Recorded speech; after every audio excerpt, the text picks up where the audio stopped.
Hey everybody, Dustin DePirac here, columnist Ryan Karchi. Back there, the esteemed Zachary Osterman of 247sports.com. We are here at Assembly Hall where they're cleaning up and yelling across the court cross court at each other after Indiana, pretty much wiped the floor in the second half with Stetson 84 to 50. So basically, I think this is pretty much exactly how Zach and I thought it was going to go. They came out flat. Yeah, we called it. What can I say? But they came out flat. Weren't shooting the ball particularly well in the first half. Were defending okay at best. Just didn't have a whole lot of energy, and it's kind of what you expected because coming off a big emotional win on the road at North Carolina State, and then with the '87 team in here, there was a lot going on, a lot of distractions, and probably somewhere in the back of their minds, they were probably thinking about this team down in Lexington that might be #1 in the country right now. So didn't start off particularly well, got better as it went. But I think that says something for this team, that they were able to kind of correct themselves, I guess, in the second half. Yeah, they definitely showed, and people asked Verdell afterwards in the press conference what was said at halftime, and he kind of just said nothing. I mean, they knew what they had to do, and like you said, they've been drilling into us that they're a player-driven team this year, and that they don't need the coach to motivate them. And Crean kind of said the same thing. I mean, he said he just sort of sat back and he knew that they were going to come out, and they did. I mean, Zach, you were saying it earlier. They outscored them 51 to 21 in the second half. I mean, that speaks volumes when you only have a 4-point lead. I mean, and that's something they can take into a game like Kentucky where they will be down at some point. I mean, it's just going to happen, and they're probably going to have a better effort in the second half, like they did today, in order to win a game like that, and it showed, I guess. The value, I think, more so in terms of what this does going into Kentucky is less. This is not kind of the situation they're going to be in. They're not going to be able to go in at halftime and just flip a switch and say, okay, we're going to do this now. By that point, if they and I don't think there's any way they'll come out with this kind of lack of energy early on against Kentucky. There's just no chance it's going to happen. I mean, it does make a difference for further down the road when they're in a position like this where they come out against an inferior opponent, not quite at this level maybe, but somebody maybe in the lower reaches of the Big Ten, or even I guess a Howard and UMBC and North Carolina Central. But that I think is where the value is, and more so the fact that they were able to pretty much do it on their own. I mean, Crean said that the assistants did come out and say some things. But it doesn't sound like there was a lot of speech giving. It was just like, yeah, we got to do this. Basically is sort of how it went. But they also flipped up the lineup in the second half.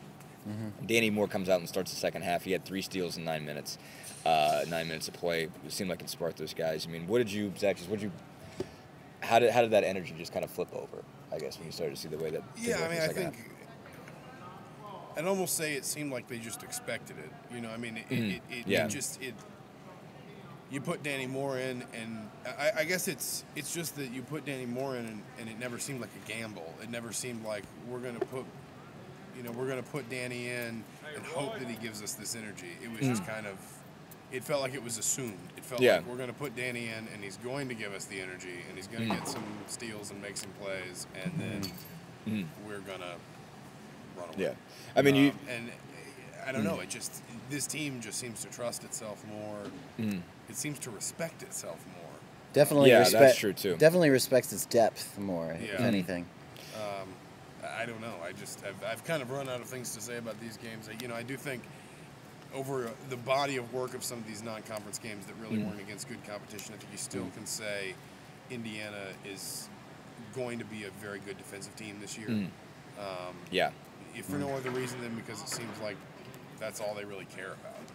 That's all they talk about: deflections and steals and turnovers and defense to create offense. And I mean, anytime you can hold a team to 50 points in 40 minutes, if you're playing a Division I opponent and you allow them 50 points in 40 minutes, that's pretty impressive. And 21 points in one half. Yeah, I mean that's a good day at the office, and it doesn't matter who you're playing. Yeah, I mean Stetson was clearly an inferior opponent. They've gotten used to a higher level of competition in recent weeks, so this kind of had to feel a little bit like an off night. But there are at least a couple guys on that Stetson team that could put the ball in the bucket. I mean, they were dealing with a 6'10", I think, 260-pound guy in Adam Pegg who was averaging like 13, 14 points a game. And he shot just 3 of 8 from down low. I mean, yeah, and I mean Cody Zeller's given up 25 pounds on him, and he still pretty much owned him, especially when Peg got the ball. Peg, was able to back Zeller in a few times because he had the size, but more or less, I mean, they were just kind of all over him, just didn't really let him get comfortable at all. Aaron Graham hit a couple threes at the beginning of the game. That's kind of their kind of wing, jump shooter type guy, and he wasn't able to do much of anything in the second half. Stetson shoots 25.9% in the second half. They had 4 threes, one of which came like right before, with like 12 seconds left, just as short that they were going to get 50. But they made more threes than twos in the second half. They just couldn't get it in there. And like you said, I mean, just how good a defensive team it is. When Victor Oladipo wants to take it up a notch against a team like this, there's just nothing they could do. Oladipo had 3 steals, and I have a hard time believing that was it. Yeah. Basically, I feel like at least a few were missed, and his deflections weren't even mentioned, which also surprised me. The team had 13 steals altogether. Yeah. I mean, it was and Cody had 4 of those. I mean, like we saw again. It seemed like there were more. Honestly, it seemed like in the second half, it just seemed like Stetson had a hard time completing a pass. But it was that kind of level of intensity, and that's something that obviously, they're going to be able to take forward. They were able to shoot it better in the second half. Went for 55.9%. I think was something along the lines of what it was. They started hitting some threes. So we got through this when you kind of knew what direction this was going to take. We might as well start talking about Kentucky. Absolutely. Why not, Zach? Your take, I guess. I mean, you've seen Kentucky on TV. Everybody's seen Kentucky on TV. The matchup obviously isn't favorable, but where do you think this goes? I think that I think 2 things are going to be really important. One, it's an Assembly Hall, not Rupp Arena, and this team really likes playing at home. I think they've gotten to a point where they're good at feeding off the crowd. I think it's something Kevin Wilson talked a lot about his young team needing to learn during football season was how to feed off of a crowd and use that energy. I think that's something that this team has kind of figured out how to do it, and also how to create. I think it's done that for a while, honestly. But also this year how to create its own energy. Right. And the other thing is, this is a really experienced team. I mean, this is a team that's bringing a lot more experience into this game than Kentucky's going to. Yeah. I don't think the matchups are terrible. I like Cody Zeller and Anthony Davis. I recognize that's going to be Davis just a fun thing to potential, watch. But that's potential. It's not. It's not right now ability. And I think. Well, Cody's big. I think does Zeller still have 10 pounds on, if I'm not mistaken. Yeah, and I mean, and Cody They're is. close, I mean, really. look at the trouble Tyler gave him. Cody is a similar kind of player in terms of his fundamentals and just his execution on his post moves and things like that. I think a big key is Marcus Teague. I mean, what does Indiana do with Marcus Teague? I could see Marcus Teague coming into this building and maybe trying to force things. Maybe trying to have a statement game. I could also see him coming into this building and having a statement game. He's a guy who can really turn things up when he really gets going. Yeah. He's got the talent for sure, but I think if they can take advantage of him, I mean, we've all watched him on TV. I mean, we've all seen how many mistakes he's made. He's made a lot of freshman mistakes, and that's something when you have an experienced team and experienced guards defending a guy like that. I mean, you can force him to make mistakes, and Indiana has shown that they can force other people to make mistakes. I mean, they got, like I said, 13 steals tonight, and they forced 23 turnovers. Yeah. Victor Oladipo and Will Sheehy are both going to need to play. Those are kind of the critical guys. I mean, actually, there's not a matchup that isn't critical, I guess, when you look at it. The Davis-Zeller, who ends up winning that battle, I mean, that at very least seems kind of like a generally even matchup. Christian Watford didn't do a bad job of defending Terrence Jones last year. I don't think Terrence Jones, I'm not trying to say he's not a good player, but I think he's a little bit... I think he gets more credit for athleticism. I don't think he's as athletic as people think he is. Maybe, but he's a player. He's an absolute player. But he's not a guy who... I don't think he's a guy who gives Christian trouble with his quickness. I think Michael Gilchrist is going to be... I think he might be maybe the key. Maybe the key. You might be right. That's the key matchup. That's where Oladipo goes.